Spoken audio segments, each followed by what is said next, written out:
Salut, bienvenue sur la chaîne, c'est Vince. Ce soir, on fait une vidéo démo de l'Assistant API. Je vais te montrer un morceau de code que j'ai écrit en JavaScript. La plupart des tutos en ligne, ils sont en Python. Moi, j'ai décidé de le faire en Node parce que c'est plutôt ce que moi j'utilise. Donc voilà, j'ai fait tout un petit tuto, j'ai fait une petite démo qui génère un transcript à partir d'une vidéo YouTube. Une fois qu'il a généré le transcript, il l'envoie à l'Assistant API qui lui décide, enfin parce que je lui demande qu'il a besoin de générer des thumbnails pour la vidéo YouTube. Et donc il va générer en fonction du transcript de la vidéo différents prompts qu'il va envoyer ensuite à une fonction que moi je lui ai donnée qui sert à générer les images pour pouvoir générer les thumbnails de la vidéo. Donc ça c'est le code, je vais vous montrer après comment ça fonctionne, mais on va commencer avec la petite presse. Donc l'Assistant API, des petits exemples, vous pouvez aller voir sur la chaîne de AI JSON, et il y a aussi d'autres trucs dont je vais vous parler un petit peu plus tard dans la vidéo, après la présentation. Lui, notamment, il a fait un truc très très cool il a vraiment filé sa boîte mail à une IA, mais pas comme c'est sorti au tout début de ChatGPT où il y avait des mecs qui faisaient écrire leurs emails. Là, lui a fait vraiment un truc énervé où il y a un check vraiment de personnalité, de comment est-ce qu'il écrit ses emails, de qu'est-ce que l'agent doit faire en fonction de l'email, est-ce qu'il doit répondre lui-même, enfin en tout cas écrire un draft, ou est-ce qu'il doit prévenir Jason que c'est un truc que lui doit faire. Bref, hyper intéressant à aller voir. Donc la démo, comme je vous disais, le code, qu'est-ce qu'il fait? C'est qu'il va sur YouTube, il télécharge ma vidéo, en l'occurrence il récupère que la piste audio. À partir de la piste audio, il génère un transcript, et à partir de ce transcript, il génère des thumbnails. Donc qu'est-ce que c'est les étapes du coup d'un call et comment est-ce que ça fonctionne l'Assistant API dans l'ordre? On ira voir dans le code après plus exactement comment est-ce que je l'ai fait. Donc premièrement, ça commence avec la création ou la récupération de votre assistant. À cette étape-là, vous créez votre assistant et vous lui donnez le contexte. Donc en gros, vous allez lui donner les instructions, donc à quoi il sert. Vous allez lui donner un nom, ça on s'en fout un petit peu, vous l'appelez comme vous voulez a priori. Le modèle qu'il va utiliser pour répondre et les outils qu'il a le droit d'utiliser. Donc les outils, ça peut être le code interpréteur, ça peut être une base de données, genre en gros vous pouvez lui filer des fichiers CSV, des PDF. Bref, maintenant dans GPT-4 par exemple, il y a 300 pages de contexte, donc vous pouvez y aller, vous pouvez tartiner ce que vous avez besoin. Moi, la partie qui m'intéresse le plus et pour laquelle j'ai vraiment envie de faire une démo, c'est toute la partie function calling. Dans le function calling, vous pouvez coder des outils en interne et lui passer, on revient là-dessus juste après. Donc, soit vous créez un assistant, soit vous avez déjà votre assistant parce que vous l'avez créé, vous connaissez son ID, et donc à partir de l'ID, c'est le dernier bout de code qui est en bas, vous pouvez récupérer un assistant qui existe déjà. Une fois que vous avez votre assistant, ah oui, donc ça c'est la partie création, ce que je disais, vous pouvez passer des outils. Donc en gros, les outils, c'est des fonctions que vous avez en interne dans votre code, vous les avez déjà codées, et en gros, ce que vous passez à ChatGPT, c'est une description de votre outil. Donc vous lui dites, je te donne à dispo une fonction fait ça. Donc moi, en l'occurrence, cette fonction, elle génère des images et elle prend en paramètre un tableau de prompt. Et donc une fois que vous faites ça, lui, il sait que quand il veut utiliser l'outil, il faut qu'il passe les paramètres d'une certaine façon. Et donc c'est pour ça qu'on lui décrit à quoi ressemblent les paramètres. Donc ensuite, une fois que ça c'est fait, vous allez créer un thread. Créer un thread, c'est tout bête, c'est exactement la même chose que ce que vous faites vous humainement quand vous cliquez dans l'interface de ChatGPT pour créer une nouvelle conversation. Donc à ce moment-là, nous, on crée un thread vide dans lequel il n'y a pas encore de message. Donc vous pouvez soit créer un thread, soit récupérer une conversation déjà existante. Nous, comme là on parle d'un flow où vous partez du début à la fin, on crée une nouvelle conversation. Quand vous avez créé votre conversation, ce que vous allez faire, c'est que vous allez créer un message dedans après. Donc vous allez passer avec le rôle user, parce que pour le moment c'est le seul rôle qui est disponible, et vous allez donner le contenu du message. À savoir, je l'ai mis en dessous, donc ça c'est un des extraits de la documentation, vous pouvez passer aussi des file ID. Donc pour pouvoir passer des fichiers comme si vous étiez dans votre conversation et que vous passiez un PDF, et bah pour faire ça, il faut d'abord uploader le fichier chez OpenAI, donc il y a une petite fonction qui s'appelle, et ensuite vous, dans le message, vous passez l'ID du fichier chez OpenAI, et lui il ira le chercher pour le contexte. Donc voilà, il faut le créer avant. Actuellement, les messages, dans les messages et dans l'Assistant API, les images ne sont pas supportées. Donc vous pouvez appeler vous-même le modèle de preview qui sert à faire du GPT Vision, là, d'interroger une image, mais actuellement dans l'Assistant API, ce n'est pas disponible. Ensuite, c'est l'étape du run. Donc une fois que vous avez créé votre conversation, il faut la déclencher. Elle ne se déclenche pas toute seule, c'est à vous de faire un run. Donc on lance l'exécution de notre run, on donne l'Assistant ID, etc. Et à ce moment-là, il faut vérifier le statut vous-même. Donc ça, c'est une étape un peu chiante où il faut faire une boucle et il faut que vous appeliez en gros l'API qui sert à savoir si, en gros, vous récupérez le statut de l'Assistant API. Donc vous vous demandez, est-ce que le run, il est fait? Est-ce qu'il est en completed? Est-ce qu'il est failed? Est-ce qu'il est in progress? Ou est-ce qu'il est en requires action? Queued, c'est au tout début, c'est vraiment genre au moment où vous lancez le truc, il passe en queue et après, genre, tout de suite, il passe en in progress. Donc, en gros, vous faites une boucle et tant qu'il est in progress, vous redemandez où est-ce que t'en es, où est-ce que t'en es. Moi, ce que j'ai fait, c'est que j'ai fait toutes les 2 secondes. Je sais pas pourquoi dans le commentaire j'ai mis 1 seconde, mais en vrai, c'est 2 secondes. Vous pouvez attendre plus parce qu'en vrai, c'est pas effectif tout de suite. Ça dépend de l'appel que vous faites. Ensuite, moi, c'est la partie qui m'intéresse le plus, c'est que le statut requires action, il donne lieu à l'appel des outils. Donc en gros, GPT, enfin l'Assistant API, ce qui va vous retourner, c'est que si lui, par rapport à ce que vous lui avez demandé, il a besoin d'utiliser des outils, il va vous dire j'aimerais utiliser tel outil. Donc là, on voit dans la fenêtre là-haut que il veut utiliser la function generate images et en argument, il aimerait lui passer un tableau de prompt. Donc en gros, il a un paramètre prompt dans un objet qui contient un tableau avec tous les prompts. Donc très bien, il nous donne les paramètres et c'est à vous de faire le call. Donc moi j'ai écrit un petit morceau de code qui me permet de récupérer le nom de la fonction qu'il veut appeler et les arguments et d'appeler la fonction. Voilà, donc c'est ça la logique générale de comment est-ce que ça fonctionne. Maintenant, ce que je vais faire, c'est que je vais vous faire une démo de comment moi je l'ai fait dans le code. Donc le projet que j'ai utilisé, moi, c'est juste que comme j'avais pas envie de me prendre la tête et que je comptais l'améliorer et faire une interface, donc plus tard, moi, je vais faire un petit formulaire devant où je pourrais aller coller le lien de ma vidéo. Là, pour le moment, pour moi, je l'ai fait avec Postman pour faire les appels de mon API, mais vous pouvez très bien faire un petit formulaire et appeler vous-même l'API depuis un formulaire. Bref, là, j'ai commenté pour le moment parce que j'ai plus besoin de faire ça, j'ai déjà fait cette étape, mais je vais vous montrer quand même pour que vous voyez un peu cette étape aussi. Tac. Donc ce que je fais, c'est que je récupère dans mon body le paramètre que j'ai envoyé. Le paramètre que j'ai envoyé, c'est l'URL de la vidéo.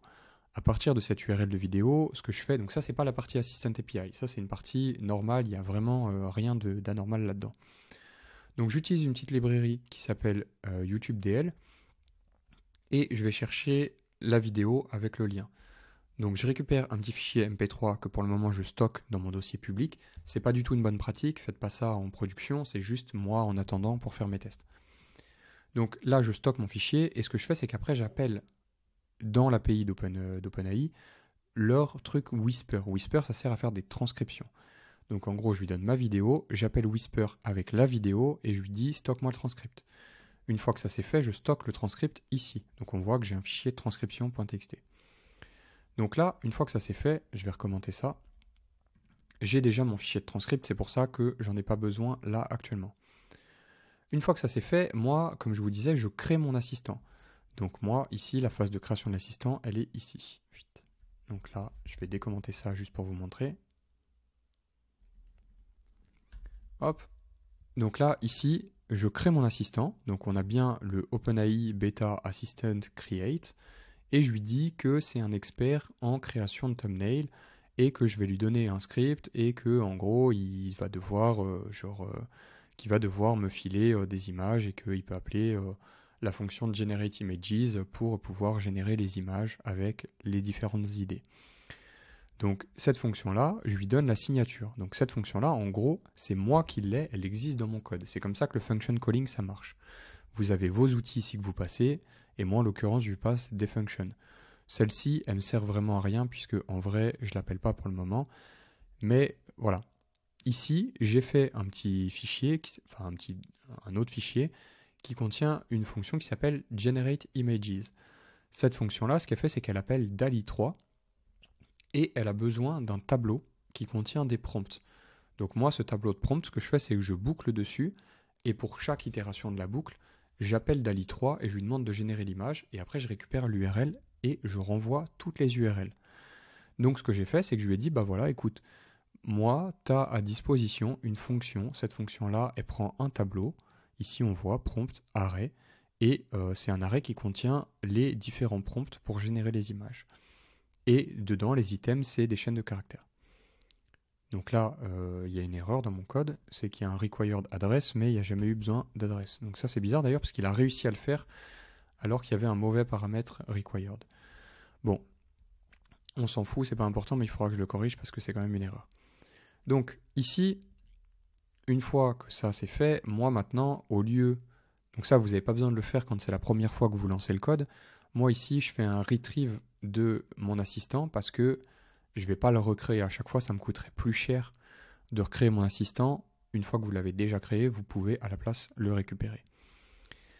Donc là, on voit, moi je log dans ma console pas mal de trucs. Je log notamment l'assistant ID qui a été créé parce que après il est passé en paramètre à pas mal d'endroits. Donc ici, c'est ce que je vous disais, on fait un appel où on crée un thread vide. Donc on crée une nouvelle conversation. Donc comme je vous disais, ça revient vraiment à aller dans chat ici et à faire new chat. Donc c'est un peu ça qui se passe quand vous faites un thread create. Une fois que ça c'est fait, je crée un message. Donc là, je crée un message de l'utilisateur. Je lui dis, écoute, tu assumes le rôle d'un expert en YouTube, tu dois me filer des images, des prompts de qualité pour générer des images de thumbnail, etc. Donc voilà. Et je lui dis que je veux qu'il me génère que 3 prompts et qu'il va devoir appeler, qu'il va devoir les générer en fonction d'un transcript de vidéo que je lui donne. Et ici, je lui donne le transcript de la vidéo que j'avais générée avant. Une fois que ça c'est fait, comme je vous disais, il faut appeler un run create. Donc là, on a créé notre run et on fait notre run. Donc là, on est à cette étape ici où on voit les identifiants de notre run. Maintenant, le run, comme je vous disais, le tout premier état, c'est qu'il est en queued. Une fois que ça c'est fait, tout de suite, il va passer dans d'autres états. Nous, ici, il faut qu'on fasse une petite boucle, comme je vous disais aussi avant, pour vérifier régulièrement l'état dans lequel est la conversation actuellement. Donc là, en gros, je lui dis vérifie le run, où est-ce qu'il en est. Et je lui dis que j'attends qu'il vérifie que ce soit completed, soit failed, soit qu'il y ait besoin de faire des actions. Donc j'ai pas écrit toute la logique au cas où il y a failed, etc. Pour le moment, c'est juste un petit projet test. Et donc ce que j'ai fait derrière, c'est que je lui dis quand tu es en état requires action, là, à ce moment-là, on va aller voir les outils. Donc là, ici, ce que j'ai fait, c'est que j'ai logué les différents outils. Et donc là, ici, il nous donne. Donc là, on voit qu'il attend de réussir à faire le call. Et ici, il nous dit OK, run completed, nanana, requires action, tools to call. Et donc là, il va nous passer un tableau avec différents outils dedans. Donc là, le premier outil qui nous passe, donc là, lui, en l'occurrence, il veut appeler qu'un seul outil. Il nous dit, bah ok, je veux appeler l'outil Generate Images, et voici le prompt avec tous les prompts. Et donc là, c'est cool. Moi, je peux récupérer les prompts dedans. Donc là, je récupère les paramètres de la fonction, je récupère le nom de la fonction. Une fois que ça c'est fait, je lui dis que je vais appeler mon outil ici, qui est l'outil Generate Images. J'appelle mon outil Generate Images, et une fois que c'est fait, lui, ce qu'il va faire, c'est qu'il va aller générer les images.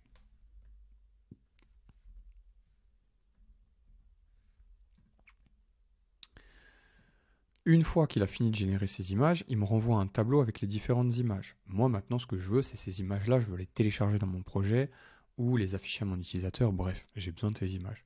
Donc, ce que j'ai fait, c'est juste que j'ai rajouté une petite fonction en plus qui va récupérer les images et qui va les downloader.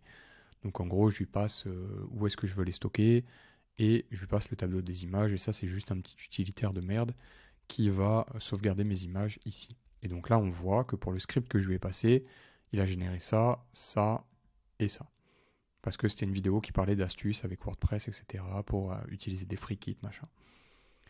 Bref, c'est tout pour la démo, la partie de démo de ce soir. Si vous avez des questions, n'hésitez pas à me poser dans les commentaires ou à rejoindre le Discord. On pourra en discuter dessus, il n'y a pas de souci.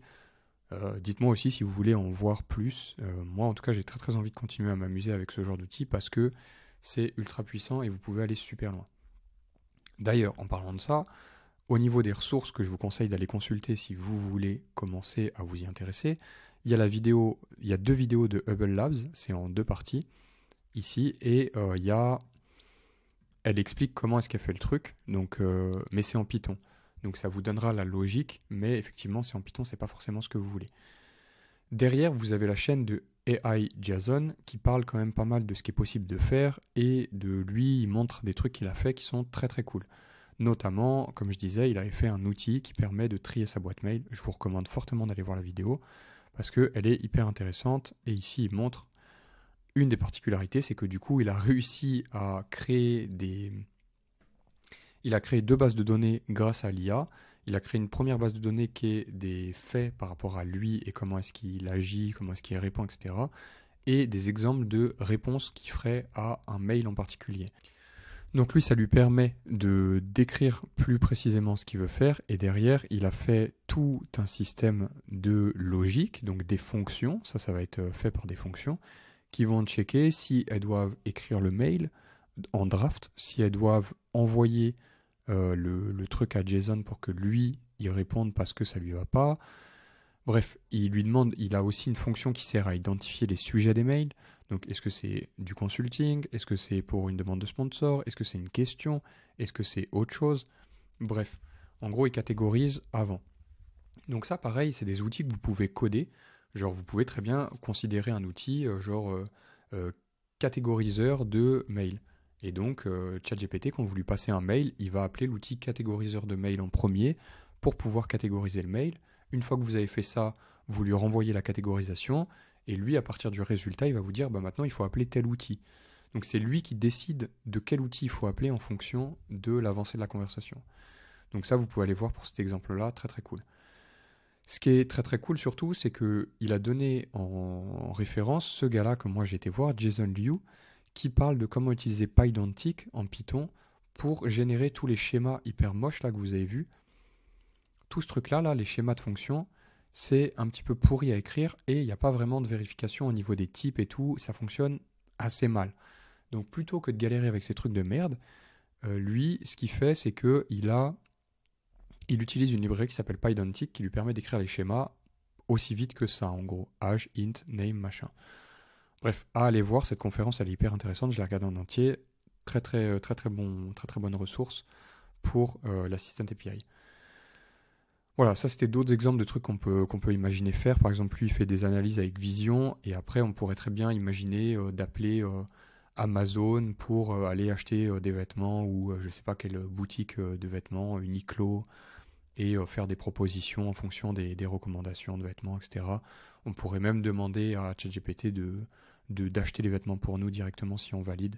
Bref, il y a plein de trucs. Si vous voulez une version très très simplifiée du process en Node.js aussi, sans toute la complexité que moi j'ai rajoutée dedans, vous pouvez aller voir cette vidéo de Mervyn Préson qui explique comment est-ce que ça fonctionne en Node.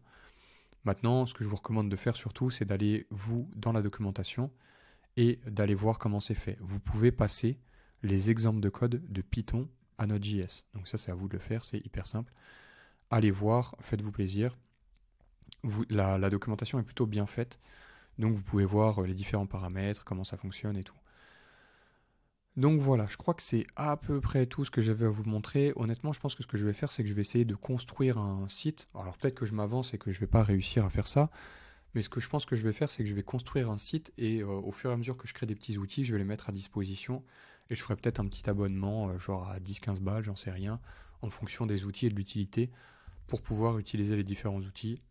Dites-moi si c'est un truc qui vous intéresserait, si les outils sont intéressants. Voilà, à voir. Si tout ça, ça vous intéresse, n'hésitez pas, donc je disais, à rejoindre le Discord. Moi, je vous mets de toute façon tous les liens, que ce soit du Discord, de mon cours en ligne, des vidéos dont je vous ai parlé, etc., en description. Et je vous retrouve du coup dans la prochaine vidéo. N'hésitez pas à me dire s'il y a des idées d'ailleurs que vous avez d'assistants qui pourraient être marrants à tester. Moi, si c'est faisable, j'irai les faire avec plaisir. et comme ça je montrerai un petit peu l'implémentation de comment est-ce qu'on le fait. Voilà, si vous avez aussi des ressources que vous avez trouvées vraiment pertinentes, partagez dans les commentaires, avec plaisir, j'irai voir, je prends, je suis vraiment preneur, n'hésitez pas. Voilà, je vous remercie, je vous souhaite une bonne soirée, j'espère que c'était assez clair quand même pour vous, et je vous retrouve dans la prochaine vidéo. Bonne soirée, ciao.